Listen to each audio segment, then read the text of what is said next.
Bem-vindos ao Falando com o Coração com Débora Tessler. Esse não é um podcast, é um convite para a gente ser, para a gente trazer as nossas questões sem vergonha, sem medo, sem insegurança. É nessa energia que eu recebo hoje a Rodaica. Ai, coisa Bem-vinda. boa estar aqui contigo. Parabéns por esse projeto incrível e por mais um espaço onde a gente pode ser a gente, né? E falar com o coração é tão bom e tão raro hoje em dia. E tão transformador também, né? Muito, muito. Muito bom estar aqui. Eu tô bem feliz que tu tá aqui também. Muito obrigada por ter topado o meu convite. Um prazer. Rô, o que nos trouxe até aqui foi uns stories que faz mais ou menos uns 3 meses que tu soltou na tua rede, no Instagram, e que eu me conectei, que tu falou sobre como os conteúdos estavam todos iguais, com muitos filtros e a perfeição, que tu estava um pouco cansada disso. Sim. Eu gostaria que tu trouxesse um pouco esse olhar, porque tu tá na internet, ó, Há bastante tempo. há muito tempo, gerando conteúdo, tu é uma personalidade, né, um nome forte na rede, e tu acompanhou essa evolução também Sim. da plataforma. Traz um pouco pra gente essa reflexão. Sabe, Débora, que às vezes eu me dou conta, assim, do tempo que eu trabalho com comunicação. E isso é muito importante na hora de eu entender os meus sentimentos e as minhas sensações em relação ao que eu tenho visto. Eu fiz televisão por 25 anos. Quando eu comecei lá atrás, nem existia a internet, né? Então, a linguagem era toda diferente. E acompanhei a chegada da internet ainda estando na televisão, sendo vista num primeiro momento até como concorrente. Me incomodei várias vezes lá dentro da RBS por ter perfil em rede social, ainda lá nas primeiras, né? Mas sempre muito curiosa, muito com aquele olhar da repórter mesmo, da comunicadora, tentando entender o que estava acontecendo no mundo, novidade para todo mundo, e a oportunidade de eu finalmente falar com a audiência, né? Que nem que fosse um pedacinho já estava ali. Então, esses anos todos e depois a transição da própria televisão para a internet, eu acho que me estafaram um pouco. Sabe? Do modus operandi mesmo, do sistema todo, que a gente sabe que vai evoluindo nesses 25 anos de TV, mesmo sendo só televisão, dentro da própria televisão evoluiu muito a linguagem, né? Quando eu comecei era um tipo de televisão que se fazia, ao longo desse tempo todo eu fui conseguindo imprimir mais a minha personalidade e isso também foi me abastecendo de oportunidades dentro de uma área que eu sempre sonhei em trabalhar, que era o entretenimento. Né, por mais que eu tenha começado no Hard News, até por estar aqui no Sul e a TV aqui estar mais focada nesse tipo de conteúdo lá atrás, né, quando nem existiam os programas de entretenimento. Mas eu sempre quis falar um pouco mais do meu jeito, com o meu sotaque, com o meu jeito de ser, e eu fui conquistando esse espaço na televisão. Então, para mim, como comunicadora tradicional, essa transição para a internet foi um pouco mais leve, porque ela já estava na minha linguagem, né, 17 anos fazendo patrola, né? Que hoje a gente pode identificar assim como um piloto do que a internet é hoje, né? Eu vejo hoje na internet vários formatos de conteúdo que a gente fazia lá atrás no Patrola. Então, todos eles inspiram, né? Porque era uma tendência na comunicação naquela época na televisão. Então, eu me vejo hoje, muitas vezes, um pouco cansada sobre todas essas coisas e eu me permito me sentir cansada. Porque eu acho que eu já fiz tanto e já vi tanta coisa, é diferente do olhar de quem está começando agora, ou quem, durante todo esse tempo que eu já estava lá fazendo televisão, não trabalhava com isso, porque a gente não tinha tanto espaço. Hoje todo mundo tem o seu canal de televisão, né? Todo mundo pode e deve.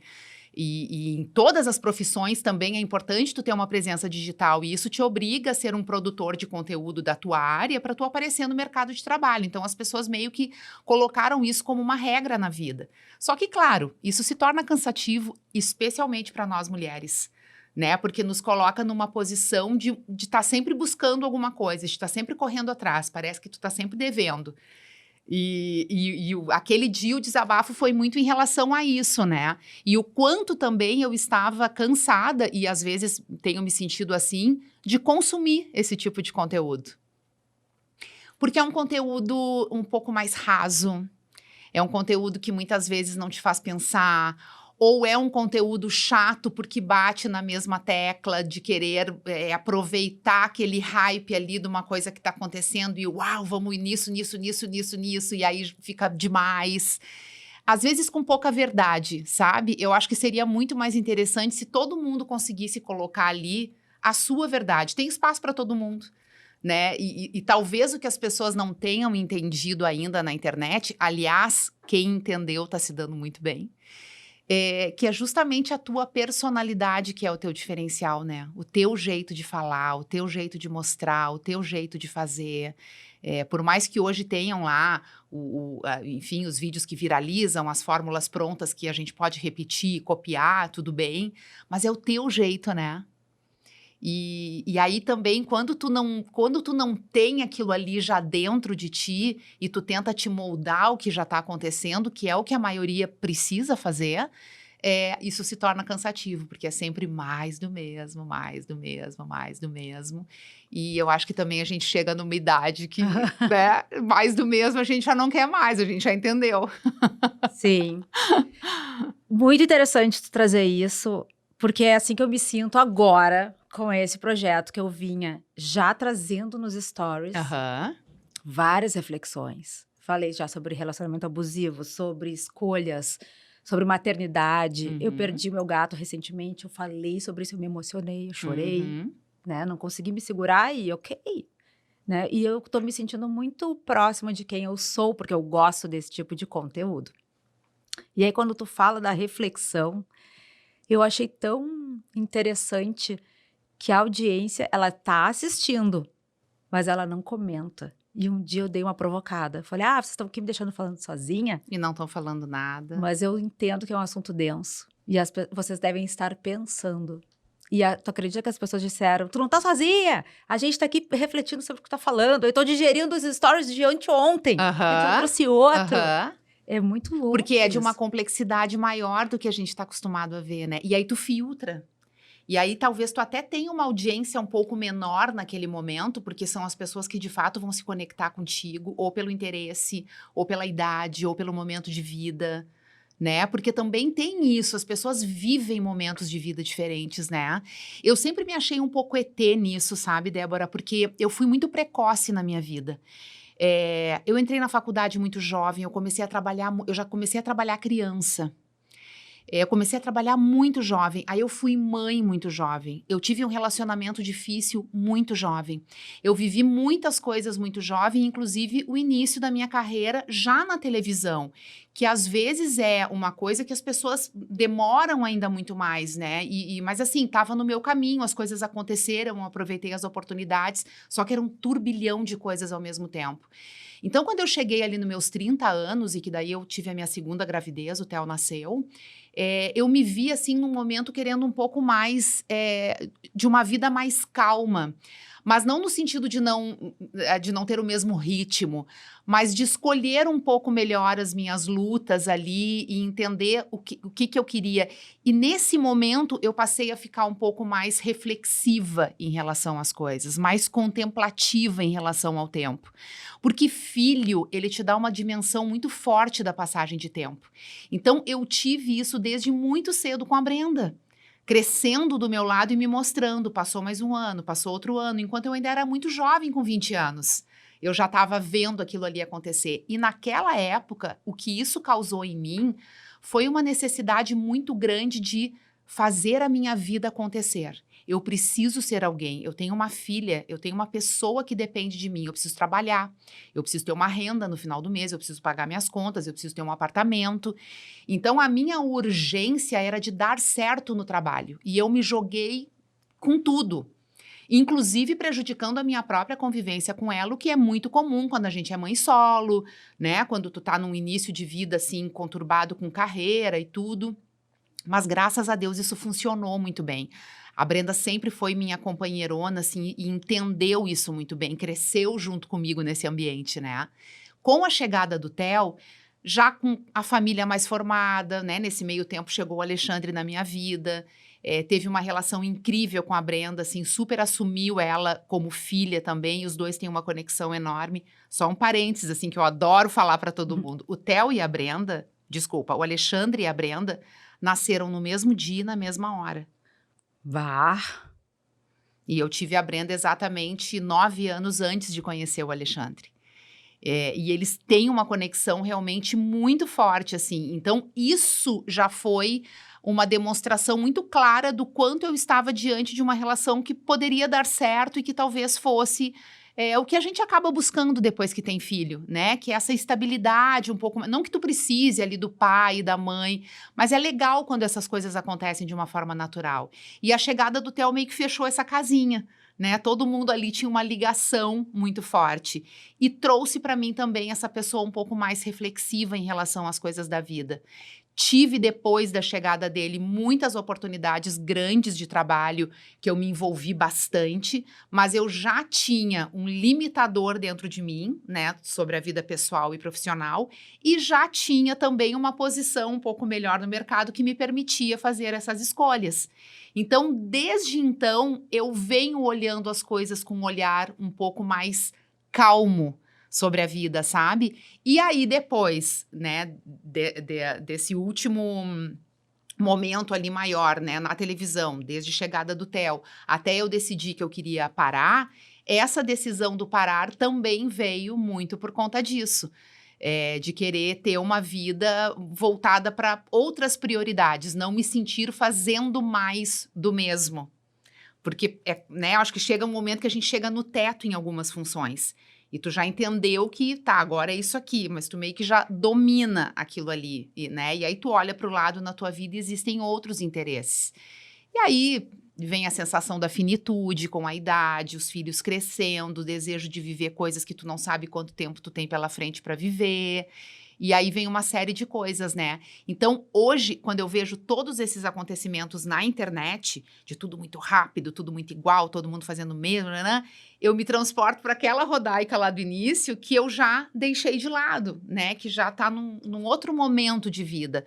Com vontade de ter conversas mais inspiradoras, com mais troca, com mais experiência. E também de recusar algumas coisas e tá tudo bem, não faz mais parte de mim, sabe? Vou puxar um gancho. Vai. Tá? Quando tu fala assim, tive um relacionamento difícil, né? E tu foi mãe com 20 anos. 19. 19 anos. Eu sou mãe agora e eu entendo o impacto que é a chegada de uma criança na vida. Uma loucura. Antes eu não entendi, eu achava que eu entendia. É. Como que tu te fortaleceu de um relacionamento difícil para se abrir para outro? Com uma criança, um bebê. Cara, foi muito difícil. Foram quase 10 anos, assim. 10 anos me relacionando com outras pessoas, mas ao mesmo tempo com um entendimento muito grande, mesmo durante a relação, de que era um momento da minha vida. Não sentia como se fosse algo... E tava tudo bem, porque também tem isso, né? A gente, como mulher, às vezes espera um relacionamento duradouro, que seja para sempre, e esquece de curtir o que tá acontecendo no momento. Como a minha primeira relação mais importante foi muito difícil, eu também... Hoje eu não sou uma pessoa mais romântica muito por conta disso. Eu parei de romantizar os relacionamentos. Foi o primeiro impacto. E foi muito difícil, porque quando tu é jovem e ainda tem uma filha e tá começando a ter uma profissão e quer te dedicar muito àquilo ali, é muita coisa acontecendo ao mesmo tempo. Eu te confesso que eu olho para trás, às vezes, e eu fico pensando que eu vivi aquilo numa outra vida. Porque é tão distante do que eu sou hoje e, ao mesmo tempo, é tão perto que me faz, em um segundo, me transportar para aquele sentimento, para aquela sensação, para aquele lugar, até para aquele cheiro, sabe? Uhum. É muito louco isso, né? E isso é um trauma que a gente carrega. É uma situação muito específica que tu vive e que, no meu caso, ela foi muito assim, em cima da imaturidade, principalmente dele, né? Porque para o homem também tem isso, né? A maturidade, ela demora mais para chegar. 2 pessoas muito jovens, com uma situação acontecendo, uma delas que era eu, muito focada em crescer, em fazer, em acontecer, em vamos lá, e o outro muito focado na relação, no ciúme, no meu Deus, e agora? E aquilo foi um conflito e aquilo gerou muitas situações complicadas, assim, né? Sobre as quais, inclusive, eu nunca falei, tô falando contigo a primeira vez. Sim. E foi muito difícil para mim, foi muito traumatizante. Primeiro, para conseguir me libertar daquilo, porque daí tem uma doença ali envolvida, né? Tem um problema sério, né? E a gente também, sendo jovem, é difícil de lidar com isso. E eu não fui uma pessoa que, na época, pedi muito ajuda e fui atrás, porque também tinha aquele orgulho de estar... Eu escolhi isso, né? Eu preciso resolver isso, estava distante da família, né? Comecei a minha carreira profissional em Pelotas e foi onde tudo isso aconteceu. Então, foi difícil para mim. Quando eu me libertei, tinha a Brenda, né? Que virou objeto de ataque, né? No sentido assim, né? Vamos aproveitar, então, essa ligação para continuar interferindo na vida dessa pessoa e tal. Então, também foi um tempo até me libertar disso. Foi muito difícil.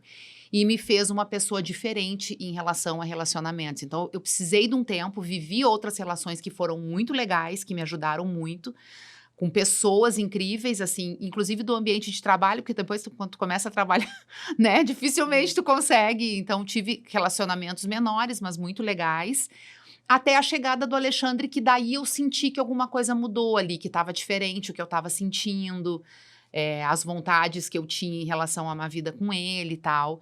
Mas eu carreguei muito disso comigo, sabe? E durante muito tempo isso me atormentou bastante. Eu acho que hoje eu já me livrei de todos esses sentimentos, mas eu não me esqueci, né? Eles seguem ali, eles fazem parte da minha vida. De alguma forma também me ajudaram a amadurecer nesse sentido, né? Sim.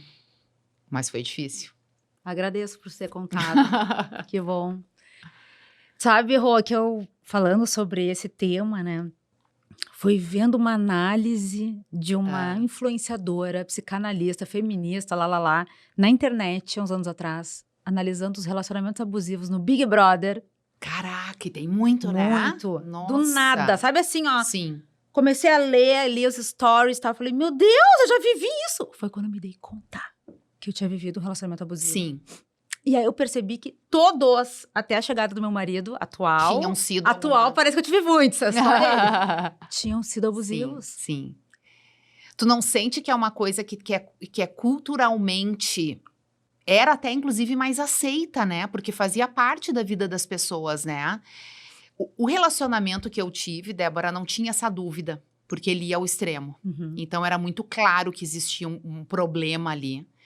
E eu, com toda a minha imaturidade, mas, ao mesmo tempo, muito madura na época, assim, para tudo que estava acontecendo, né? Precisei lidar com aquilo ali da melhor forma possível. Então, ali não tinha dúvida, era muito claro para mim.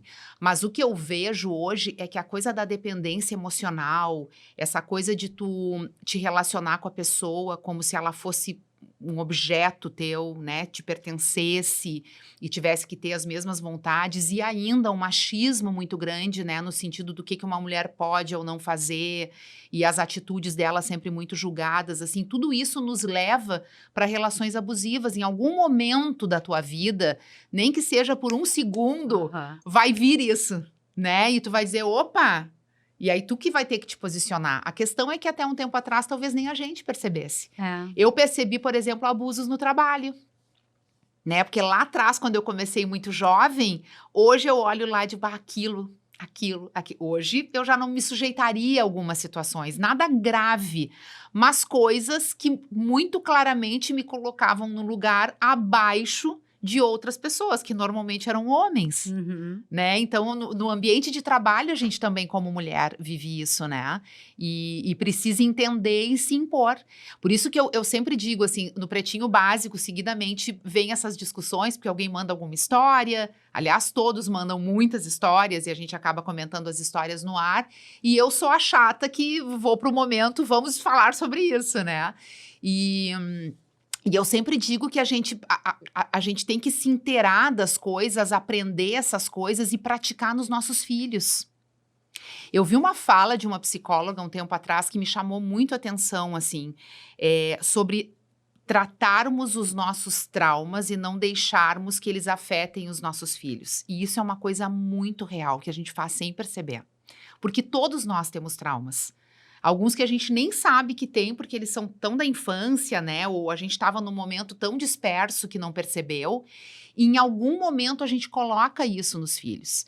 Eu, em alguns momentos, coloquei isso nos meus filhos, num modelo de superproteção, por exemplo. Sabe? Mas são coisas que a gente carrega. E a gente não se dá conta que a educação deles está muito na nossa mão nesse sentido também, né? De quem vão ser os novos adultos e como eles vão se comportar. Nos relacionamentos, no trabalho, né? Como é que vão ser essas relações?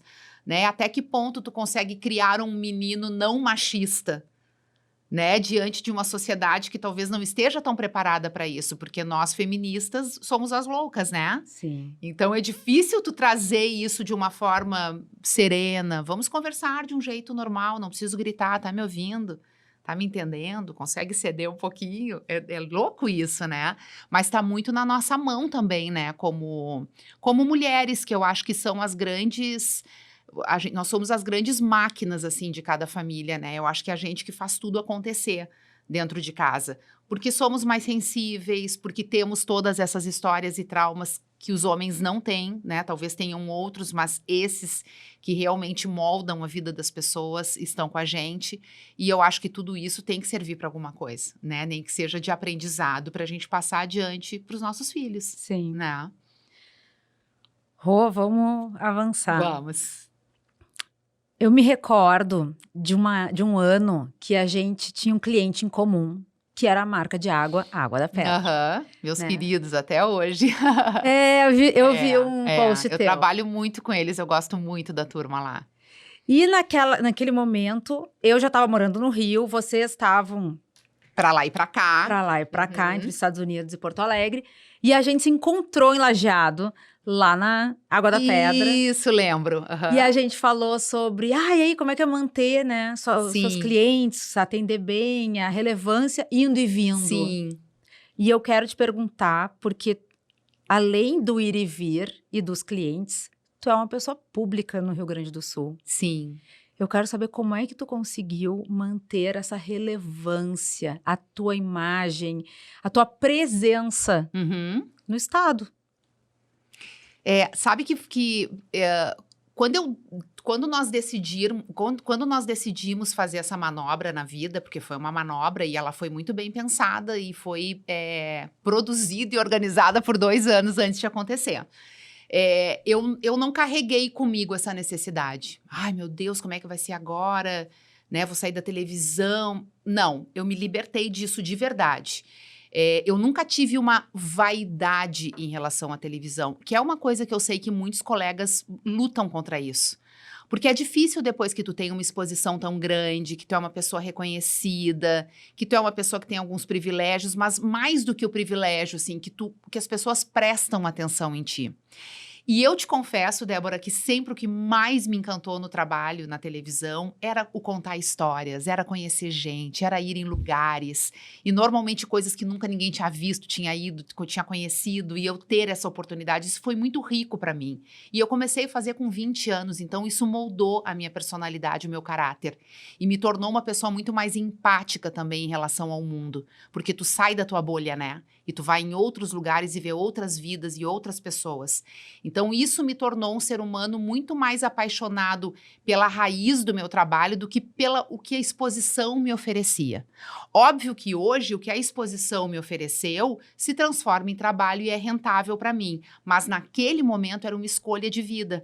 E uma escolha que eu fiz muito consciente justamente por ter sido uma profissional muito precoce. Eu me senti no direito de, naquele momento, depois de 25 anos de TV, já me vendo como ratinho do laboratório, repetindo, né, uma coisa que já não era mais um desafio, por mais prazeroso que fosse, eu me vi no direito de viver uma nova situação. E essa nova situação, ela estava muito próxima do que a gente queria proporcionar para os nossos filhos, mas era mais do que proporcionar, era viver com eles. Né? Então, tinha essa coisa do Theo estudar fora, que ele tinha muita vontade desde pequenininho, ele sempre foi muito musical. E as referências musicais dele sempre eram de fora, muito no inglês. A Brenda, primeira vez que morou nos Estados Unidos, tinha 17 anos, então tinha essa ligação deles, que a gente estimula, óbvio, porque a gente quer que os filhos sejam do mundo, né? Mas a gente também, eu e o Alexandre, num caminho totalmente inverso, né? Uma vida toda dedicada aqui, à comunicação aqui, e o nosso local de trabalho, onde somos alguém e podemos produzir. Então, a gente entendeu que abriria mão disso e fomos para lá com essas mãos abertas. Continuando no rádio, que foi muito interessante, principalmente para Alexandre, que teve pouca mudança nesse sentido de exposição, né? A exposição dele sempre foi no rádio. Eu que abri mão da televisão e do presencial, para ele seguiu igual. Eu faço as participações no Pretinho, então ali eu segui trabalhando. Mas, incrivelmente, as coisas continuaram acontecendo aqui para mim. E eu tive a possibilidade do ir e vir, que é um privilégio também, e que naquela nossa conta e nossa produção de 2 anos de fazer todo esse movimento foi planejada também. Eu vou, mas toda vez que eu quiser estar aqui, eu quero estar aqui. Eu quero tirar uma semana e vir aqui, eu quero ver meus pais, eu quero ver a casa, a nossa vida seguiu aqui. Eu saía de Orlando no voo das 9 da noite e eu abria a porta de casa às 10h30 da manhã. Tomava uma chuveirada, pegava a chave no meu carro, entrava na garagem e ia trabalhar. É doido isso, né? Mas tu te acostuma com essa rotina. No primeiro ano, eu vim 12 vezes, vim e voltei. No segundo ano, foram 13. Ou seja, todos os meses. E aí veio a pandemia, que eu inclusive estava aqui, acabei, né, voltando para ficar lá, e aí teve aquele tempo que todo mundo parou, e para nós até foi interessante, porque além da gente estar num lugar um pouco mais confortável em relação à pandemia, a gente já estava trabalhando online há muito tempo, né? Então, seguimos. E os clientes que eu já tinha no digital, que obviamente tinham toda a liberdade do mundo de entender que eu não estava mais aqui, quiseram continuar comigo. Então, isso foi muito interessante, porque eu conseguia vir, fazer as coisas que eu tinha que fazer aqui, fechava uma agenda ali de 1 semana ou 15 dias, produzia o que eu tinha que produzir. E os produtos são produtos que eu uso na vida, né? A minha grande lamentação é não ter água da pedra no mercado quando eu chego lá, mas eu carrego várias na mala. E ter os produtos lá e continuar trabalhando. Mas eu acho que isso também está muito ligado ao que tu representa para as pessoas. E eu acho que o fato de, nos últimos 17 anos de televisão, eu ter feito mais entretenimento, né, e ter deixado essa memória para as pessoas, da pauta divertida, emocionante, do emocionar, do contar história, e de estar ali também presente no Pretinho Básico, eu acho que cria uma conexão muito bacana com as pessoas. Porque até hoje eu caminho em vários lugares a trabalho e as pessoas vêm falar comigo por conta de coisas que assistiram, ou a minha mãe é muito tua fã, agora acontece muito, eu era criança, eu te via, minha mãe era super tua fã, minha mãe foi numa transmissão ao vivo do Garota Verão lá na praia, sempre tem uma historinha, né? Porque era muito abrangente aquilo e eu participei de projetos muito grandes assim na televisão, né? Garota Verão, Sim. Planeta Atlântida, das transmissões de Réveillon, o Natal Luz, não sei o quê. Então tudo aquilo a gente estava presente, tu acaba te aproximando de muitas pessoas, né? E eu fiquei surpresa, Débora, porque eu tinha também uma alternativa quando eu cheguei lá, que era de transformar as minhas redes sociais num espaço de mostrar um pouco da minha vida lá e também de serviço para as pessoas que querem fazer esse mesmo movimento. Cheguei a pensar nisso, mas abri mão. Abri mão porque eu não queria ter como foco essa responsabilidade de trabalho, além do que eu já tinha me proposto fazer. Porque eu seguiria produzindo lá da mesma forma que eu queria ter me libertado aqui. Então, não faria sentido. Então, eu expus pouquíssimo da minha vida lá e ainda assim essa conexão continuou de uma maneira muito verdadeira, assim. Né? O que me deixou muito feliz, mas foi uma surpresa para mim também. Eu realmente achei que as pessoas mais se desconectariam do que ao contrário. Mas eu acho que é isso, é resultado de uma vida de trabalho, né? Não é da noite pro dia que a gente se conquista essas coisas, né? Sim. Que legal, muito legal de escutar, porque eu também acho que muitas vezes a gente, ou as pessoas, né, o mercado, eles querem o corte. Sim. Ah, foi embora, acabou. Exato, Mas eu acho que isso também muda um pouco a partir do momento que tu tem a oportunidade de estar na internet e, independente do lugar físico que tu tá naquele momento, mandar a tua mensagem, né? Hoje, por exemplo, eu já elaboro, porque assim, hoje eu tô muito mais trabalhando do que eu estava há 1 ou 2 anos atrás, onde eu estava mais lá do que aqui.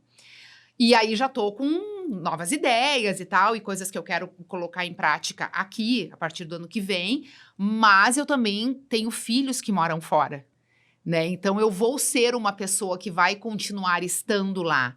E o que eu posso fazer quando eu estiver lá? E eu já tenho muitas ideias legais de coisas que eu posso fazer quando eu estiver lá e que vão seguir atraindo o público daqui, né? Porque hoje é tudo muito universal, a gente está na internet, as pessoas também têm desejos, né, de estarem fora. E eu acho que as marcas também estão se abrindo para isso, sabe? A necessidade de tu não estabelecer... Tu pode ter estabelecido aquele espaço, né, onde de abrangência, mas dependendo do produto, tu tá pro mundo. Sim. Né? E eu acho que é importante também tu ter a pessoa que carregue a tua marca aonde ela estiver, com o estilo de vida que ela decidir ter, né? Se tu for ver hoje, os grandes influenciadores da internet, tu vai assistir eles, tu nem sabe onde eles estão, não faz diferença, né? Então, acho que tem isso também, tem essa abertura hoje pro trabalho que está cada vez maior e acaba nos proporcionando outras oportunidades, né? Sim. E...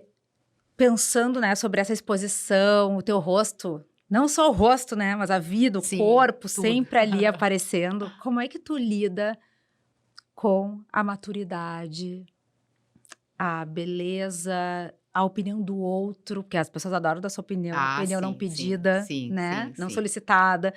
Como é que tu administra isso? Eu acho que eu tô administrando bem. Sabe? Eu não tenho grandes problemas com a questão do envelhecimento. Acho que eu nunca tive, assim. Acho que eu sempre entendi o envelhecimento como um processo natural. E eu tenho dito, as pessoas me perguntam, né? É engraçado que depois de uma idade a gente parece que passa a fazer uma conta, né? Quanto tempo eu tenho, porque até uma certa idade a gente é imortal. Depois, quando, né? Tudo tu usa umas outras expressões, assim. Agora é tudo muito agora. Mas, Débora, eu decidi que eu quero viver muito ainda. Então, no que depender de mim, eu quero viver até uns 104 anos. Eu tenho falado isso, juro por Deus. Eu tenho essa vontade e eu vou me esforçar e trabalhar para isso. A minha cabeça, num primeiro momento, né? Porque não é só viver até uma idade. Eu tenho vontade de fazer muitas coisas. E pelas contas que eu fiz, eu preciso de mais ou menos o mesmo tempo que eu vivi até aqui. Entendeu? Ai, então, adorei, tu fez? Eu fiz contas, juro pra ti. E da mesma forma que eu olho lá pra Rodaica de 20 anos que eu te contei e parece que eu tava em outra vida, eu quero também ter essa sensação, este tempo de sensação em relação ao que eu tô vivendo agora.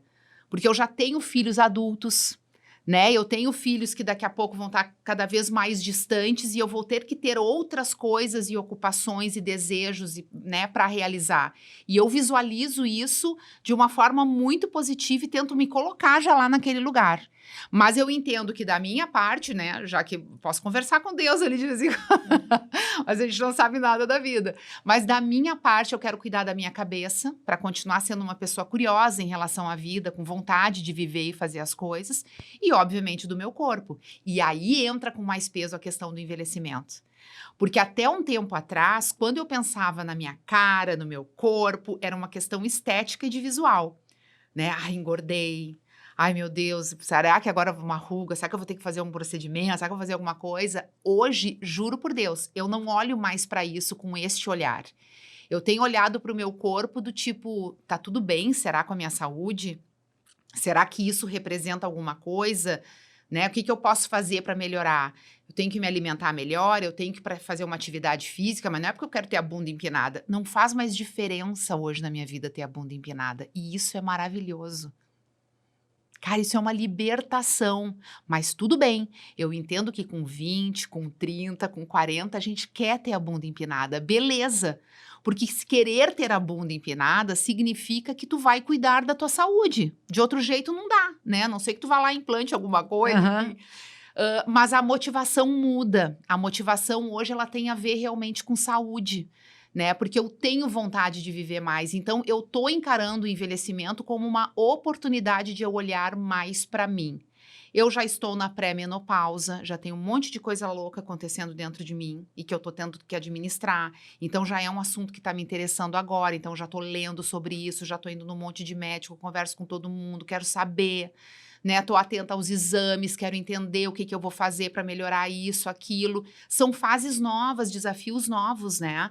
E tudo isso tá muito ligado à qualidade de vida, que é o imprescindível, né? A gente vive muito tempo num ritmo acelerado, né? Igual o vídeo do Instagram, Mas chega um momento, assim, que tu entende, né, o que é a finitude, o que tu ainda quer fazer e precisa de tempo, e que tipo de corpo que tu vai ter, que é a tua máquina para suportar aquilo ali. Então, eu tenho focado muito nisso, sabe? O que eu posso fazer para viver melhor, né? Para estar mais atenta ao meu corpo e contribuir. Porque, cara, a ruga vai vir. A pele já tá caindo. Sabe? Em 1 minuto eu identifico no espelho 50 coisas que mudaram na minha aparência. Mas eu não sei até que ponto isso me incomoda, sabe? Óbvio que eu adoraria ter o colágeno dos 20 anos, mas assim, teria outras coisas também dos 20, né? Eu acho legal a gente trocar algumas coisas pelo que a idade também nos proporciona. Tem uma coisa que muitas pessoas falam, e agora a gente tem esse canal muito aberto, assim, para falar de envelhecimento, né? Idade, etarismo e tal. E eu vejo muitas mulheres levantarem a bandeira do a minha idade não me representa. E eu sou completamente contra essa frase. Porque eu acho que nada me representa mais do que a minha idade. A minha idade, que não é um número, é um tempo, ela me mostra exatamente como eu sou. Tudo que eu vivi em cada um destes quase 52 anos que passaram já na minha vida foram me transformando na Rodaica que eu sou hoje, que é diferente da Rodaica de 5, de 10 anos atrás, e que vai ser diferente da que vem aí. Então, assim, se eu não valorizar isso, eu vou valorizar o quê? Então, não é a questão da idade relacionada ao envelhecimento, é a idade relacionada sobre o que eu fiz da minha vida. E eu sou muito feliz com o que eu fiz da minha vida, sabe? Mas essa felicidade sobre o que eu fiz, ela me dá um gás infinito sobre o que eu ainda vou fazer. E é nisso que eu tô focada. Então, assim, a minha idade me representa, porque se eu não tivesse chegado até aqui vivendo tudo isso, eu não estaria nesse momento de vida. Então, é óbvio que me representa. E é um número e tá tudo bem, porque ele também me traz limitações, né? Eu não tenho mais a mesma energia, as coisas mudam, né? E tu tem que lutar e brigar contra aquilo ali e dar o teu jeitinho, né? De te tirar o melhor todos os dias. Mas é o ritmo da vida, é assim que funciona, né? E isso está diretamente ligado ao tempo que eu vivi. E o tempo que eu vivi foi esse. Então, sim, a minha idade me representa. Eu sou uma mulher de 52 anos, né? Que viveu esses 52 anos intensamente. E eu tenho marcas desses 52 anos no meu corpo. E é natural que eu tenha, né? E eu vou ter cada vez mais. Então, eu não acho que é uma questão de brigar contra a idade e não querer que ela esteja ali estampada. Eu acho que é uma questão de valorizar a idade, porque junto com ela, eu quero ver as coisas positivas também que ela me trouxe, não só as negativas. Muito bom de escutar, muita clareza na tua fala. É um caminho, sabe? É uma trajetória que a gente percorre e são escolhas que a gente faz. E eu tenho escolhido não viver isso com amargura, sabe? É muito legal, assim, porque tanto rede social quanto essa coisa da gente ter álbum no celular, ela rapidamente, essas coisas te colocam num outro momento da vida, né? Esses dias mesmo eu fui fazer um trabalho em Pelotas e aí eu circulei pelas ruas e me lembrei de vários momentos meus lá. E eu fiquei tão feliz por ter vivido aquilo. Às vezes eu abro uma foto, sei lá, de 15 anos atrás, que eu tenho um álbum de 172 mil fotos no meu celular. Um monte não precisava estar ali, mas eu não tenho tempo de apagar, enfim. E aí eu olho aquilo ali, cara, coisa boa que eu vivi isso aqui. Não é no sentido do saudosismo, do ai, que saco, eu não tô mais lá, ai, eu não tenho mais isso, ai, não, é tipo valorizar que aconteceu aquele momento da minha vida. Porque naquele momento eu também não tinha o que eu tô vivendo agora. E se eu olhasse para frente, talvez eu também, né, desejasse aquilo. Então eu não posso olhar com uma tristeza. Eu olho com muita alegria tudo que eu já vivi. E tento buscar sempre o lado positivo. Porque o negativo aparece sozinho, tu não precisa fazer esforço nenhum, né? O negativo tá ali o tempo inteiro. E tem, não adianta. Então a gente tem que se esforçar para ver o positivo. É isso que eu tenho tentado fazer da minha vida. Muito bom. A gente tá indo para a reta final dessa nossa troca. Passa rápido, né? Muito. Temos que aumentar o tempo desse podcast. Rô, tu compartilha várias, além das marcas, né? Muitas coisas pessoais. Acho que o teu Instagram, ele traz bastante coisa da tua vida. E tu compartilhou com a tua audiência sobre a passagem do teu pai. Sim. Que foi recente. Recente, fez 1 mês agora há pouco. Eu vou te confessar que eu vi, mas eu passei rápido, porque eu não estava pronta para ler. E eu gostaria que tu, dentro do que tu quiser falar, né, e te sentir à vontade, que tu contasse um pouco como está sendo o processo do encerramento desse ciclo aqui nesse plano, como é que tu tá lidando com o luto, como que tá sendo isso pra ti? Eu tô vendo ainda, Débora, com muita estranheza, sabe? E é muito engraçado, agora há pouco tu falou que não imaginava como é que seria ter uma filha até ter uma filha. Tem coisas na vida que a gente não faz a menor ideia até acontecer, né? E por mais que eu já tenha sofrido luto por outras pessoas, amigos próximos que também perderam, foi a primeira pessoa, assim, muito da minha família mesmo, né? Os meus pais sempre muito jovens, ativos, também tiveram eu e meu irmão muito jovens, né? Então, pessoas muito... E por mais que ele tivesse doente, não era esperado, assim, que o final fosse esse, né? Então, veio de uma forma muito dura, assim, de surpresa. E eu não me acostumei ainda com o fato dele não estar aqui. Mas tem uma coisa interessante que eu percebi, e eu não sei se esse é um sentimento do luto sobre ele, ou se é o sentimento do luto que eu vou ter com todos os lutos que eu vier a sofrer, né? Tomara que não sejam muitos, enfim. O meu maior sofrimento, ele não é a falta que ele me faz, por mais que isso seja um sofrimento e eu fique ali no celular vendo as mensagens dele e tal, tem todo esse processo, né? Mas o meu sofrimento maior é pensar o que ele deixou de viver. E eu acho que eu sentir isso tá muito ligado ao momento de vida que eu tô. Porque eu tô planejando muito a minha velhice, sabe? E eu comecei a planejar a minha velhice antes da perda dele, antes mesmo dele ficar doente. Então, quando tu te dá conta que tá, por mais que tu se cuide, que tu faça tudo, esse momento vai chegar. Ok, mas eu tenho pena. Eu tenho pena da morte, pena de morrer, sabe?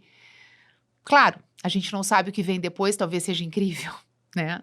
Enfim, mas eu tenho pena do que se perde, né? Por exemplo, agora esses dias a gente estava falando lá em casa, veio o verão, então a casa da praia, blá, blá, blá, e daí imediatamente me caiu, nossa, meu pai não vai viver este verão.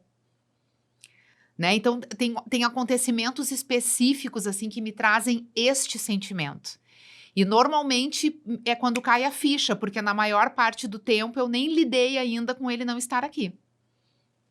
Várias vezes já me peguei falando, o meu pai e a minha mãe, e até sigo a conversa, sabe? Para não voltar e tipo, não é mais meu pai e minha mãe, é só minha mãe, né?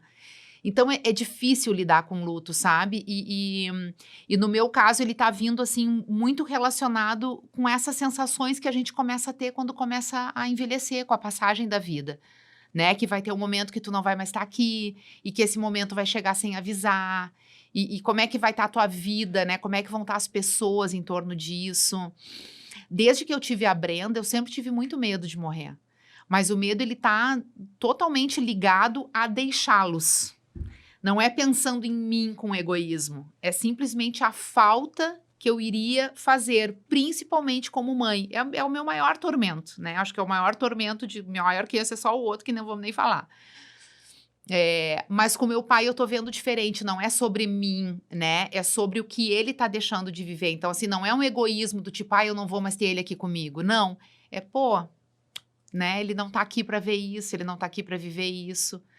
Né, ele, sei lá, pensei, por exemplo, no domingo, quando eu fui votar. Meu pai não vai votar. Sabe? É uma bobagem e, ao mesmo tempo, é muito significativo, assim, porque é a vida acontecendo e tu participando, né, daquele movimento da vida que tu simplesmente deixa de existir e não tá mais ali. Então, é muito duro, cara, é muito difícil. E eu te confesso que a minha maneira de lidar com isso tá sendo não pensar muito nisso. Não sei se eu tô agindo certo ou errado, mas eu tô me protegendo dessa forma, sabe? Eu tento não pensar muito sobre isso. Tomei, por exemplo, uma decisão conversando com a minha mãe de que eu não vou fazer um Natal na minha casa esse ano. Como eu sempre faço, pelo menos as vezes que eu estava aqui, de tipo reunir a família, troca de presente, aquela coisa toda. Porque eu me lembro do Natal com meu pai como se fosse ontem.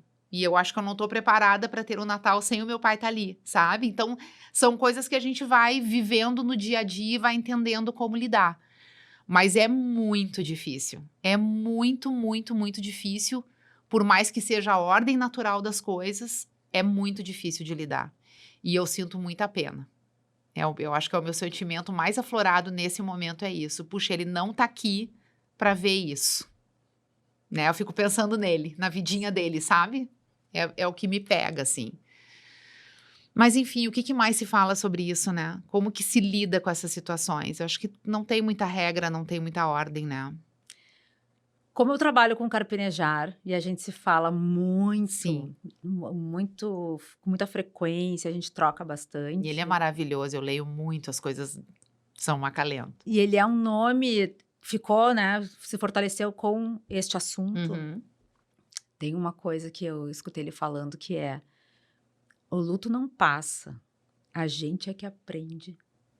Ele vai estar sempre ali. É isso. A gente é que aprende a lidar com esse sentimento, com a saudade, com... É isso. Porque as pessoas dizem, vai passar. Não, Não. não vai passar. Talvez passe o que tu tá sentindo sobre o luto agora. Eu acho que os sentimentos vão mudando, mas é uma Isso. perda para sempre. Vai se transformando. É esse isso, sentimento. é isso. Eu lamento muito pela tua perda. Eu penso bastante sobre isso, né? Com os pais mais velhos, a gente começa a refletir sobre o fim, esse momento que não avisa que vai chegar, etc. E, Rô, pra gente fechar, tá? Eu fiquei aqui te escutando, fiquei pensando numa pergunta. Eu achei incrível, tá? Tudo que tu trouxe. Esse resgate lá de 20 anos, eu nem estava programando tudo isso, foi muito do sentir. Exato. Né? Na verdade, eu não programei nada. Eu só disse, quero falar com a Rô. E aí, quando tu fala dos 20 anos, né? De toda aquela experiência, elas te moldaram, né? Uhum. Elas te trouxeram até aqui. Até aqui. E na tua fala, me parece que tu honra a tua trajetória. Muito, muito. De verdade. O que hoje, a Rodaica de hoje, com essa maturidade, com essa clareza, porque fazia tempo que eu não conversava contigo, tu tem muita clareza das coisas. O que tu diria pra Rodaica de 20? Eu acho que tem alguns pontos que eu poderia ter dado mais atenção ao longo da minha vida. E talvez o principal deles, e foi um sentimento muito forte que eu tive quando eu deixei a televisão, eu me lembro que fizeram para mim um programa de despedida, foi muito legal, porque daí eu revi, assim, né, várias imagens, desde a Rodaica lá de 20 anos no ar. E aí, o primeiro sentimento que me veio foi, eu deveria ter comemorado mais cada conquista. Porque elas foram grandes, mesmo que parecendo pequenas naquele momento, ou até naturais, porque também quando tu busca, tu quer que venha e rapidamente tu troca por outro objetivo e assim tu vai, né? Então, eu diria para eu ficar mais atenta a essas conquistas e aproveitar o momentinho mais de cada uma delas, ao invés de imediatamente me impor uma nova meta, sabe? Dizer para mim mesma que, tá, mas era isso mesmo. Às vezes, a gente também não está cercado por pessoas que pensam dessa forma, né? E que estão em posições de liderança em relação ao teu trabalho e te exigem muito e deixam passar esses momentos como se fossem assim ou te desmotivar ou dizer, ai, que bom, já chegou até aqui, não precisa mais nada. Quando eu acho que, na verdade, o que acontece é o oposto. Eu acho que quando a gente comemora mais as nossas conquistas e cada passo que a gente dá, a gente vai se fortalecendo, né? Tipo, olha o que eu sou capaz, olha o que eu fiz agora.